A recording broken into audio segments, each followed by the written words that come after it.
For this segment, we're going to talk about Christmas.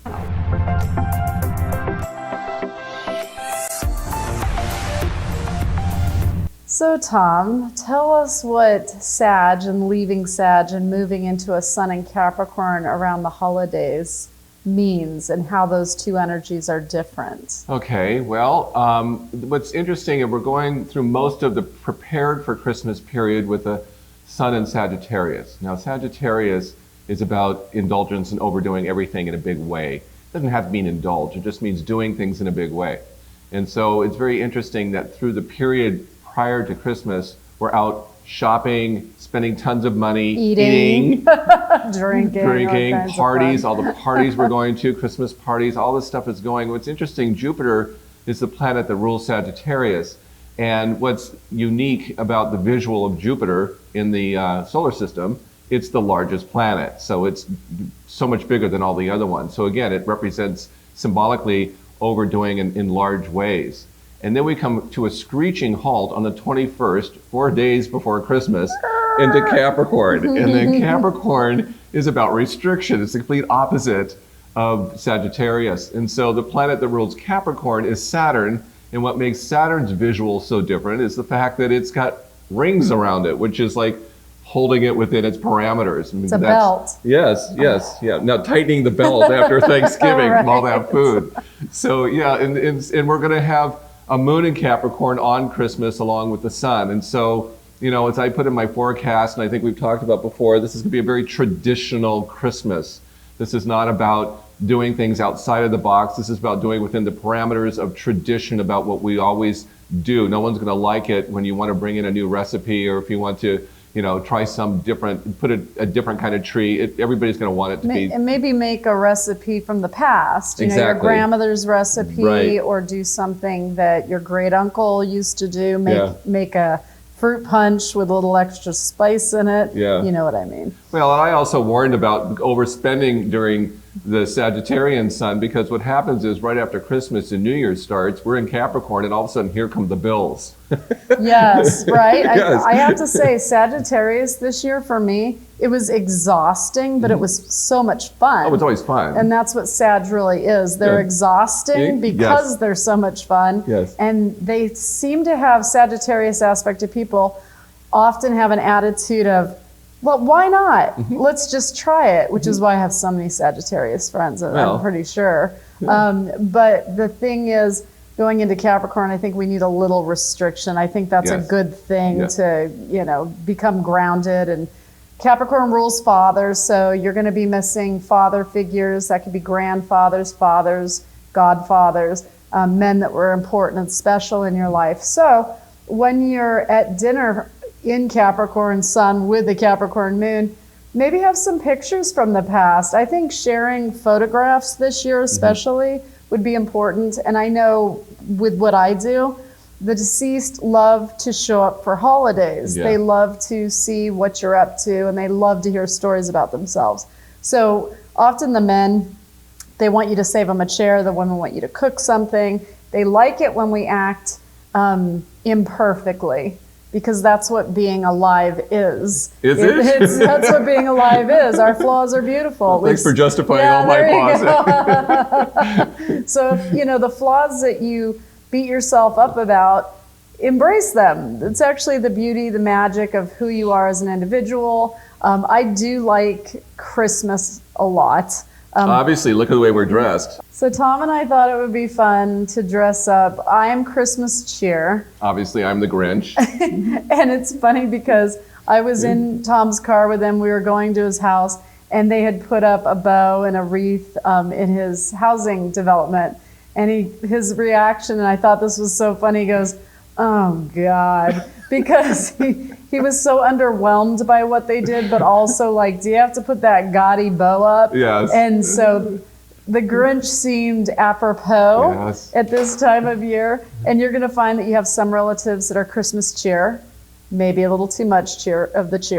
And you're going to have some relatives that are the Grinch. Yes. And you need to be able to acclimate to both, and I think be mutable this holiday season, especially when family gets together. A lot of people call it like forced family fun.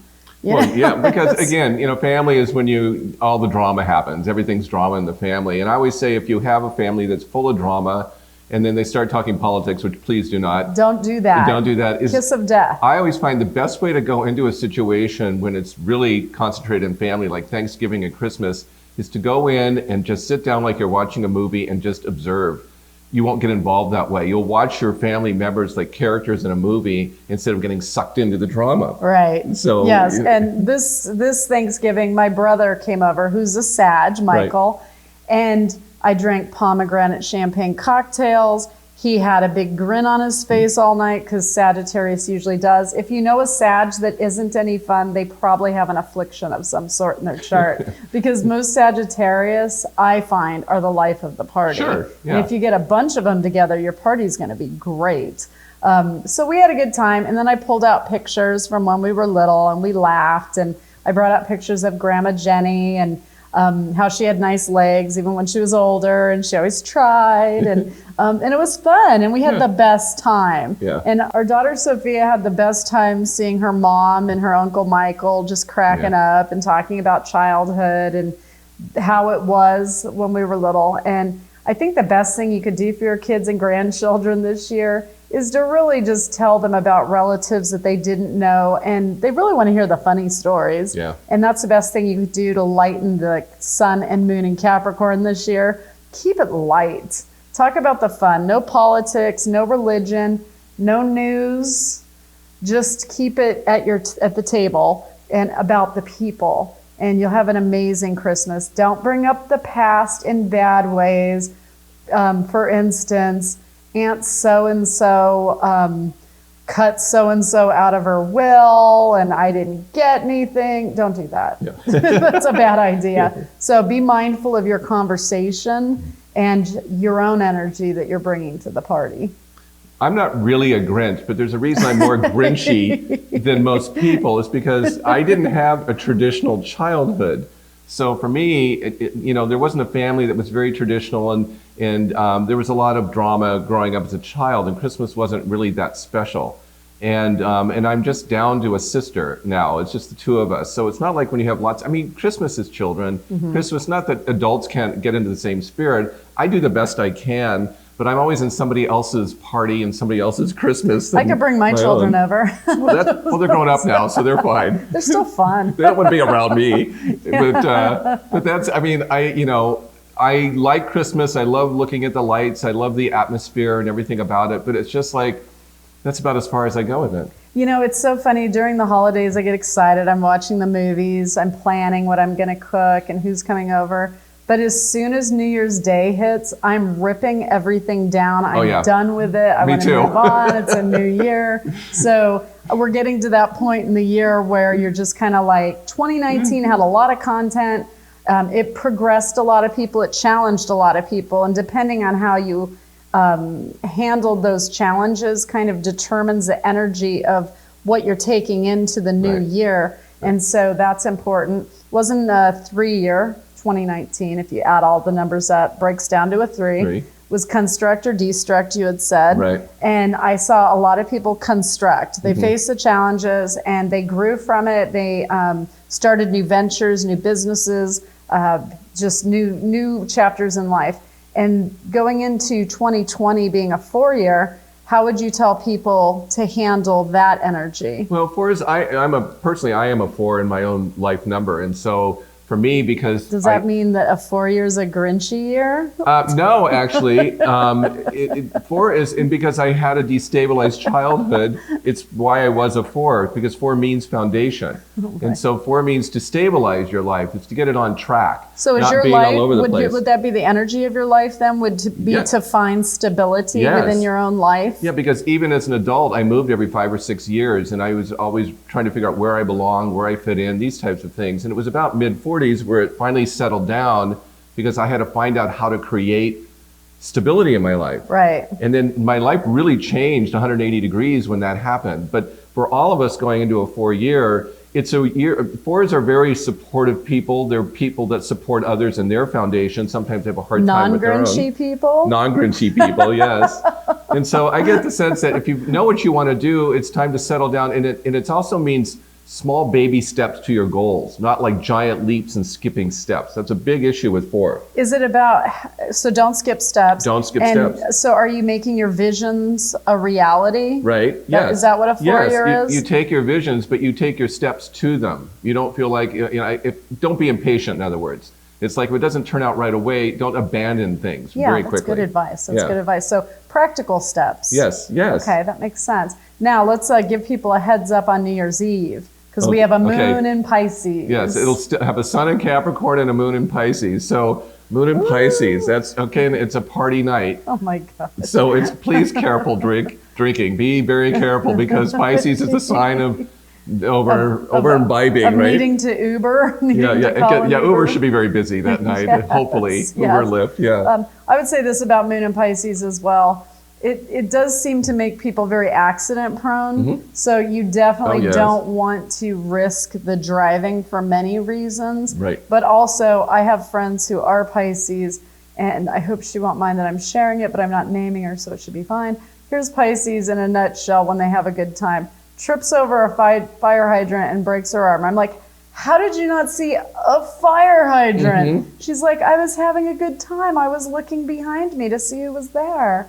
And I just found that very much who she is. But Pisces tend to roll with it anyways. But be very careful in the moon in Pisces. It makes all signs more accident prone, more likely to be excessive. Well, we know of Pisces, you and I, who breaks a glass every time he enters a room or at the end of a party. He cannot leave a party without breaking something. That's true. Yes. He felt so badly, he brought me a whole new set of wine glasses, which was really thoughtful of him. And it wasn't because he was drunk. They're accident prone naturally, He'll stand up and his finger will brush whatever's there and it will fall over. Yeah. So in the moon in Pisces, just be very aware of that aspect because you're going to think, oh, why not have another drink? Why not? Yes. And another drink will turn into a bottle or it will turn into more than you wanted it to be. So, and don't be distracted because that's a Pisces energy. There's lots of things going on and you lose focus and then you don't know someone just slipped you a Mickey in your drink. Yeah, well, watch the drinks, ladies, for sure. But it's just important in that I see it as very much a drinking aspect, but people also are easily to cry. They're easy to cry. Yes. So people get very emotional in a moon in Pisces. Don't call your ex. It's a bad idea. They are a bad idea then. They're a bad idea now. Don't call them. So that's good advice. No drunk dialing. No drunk dialing. Put your laptop away. Don't share your thoughts.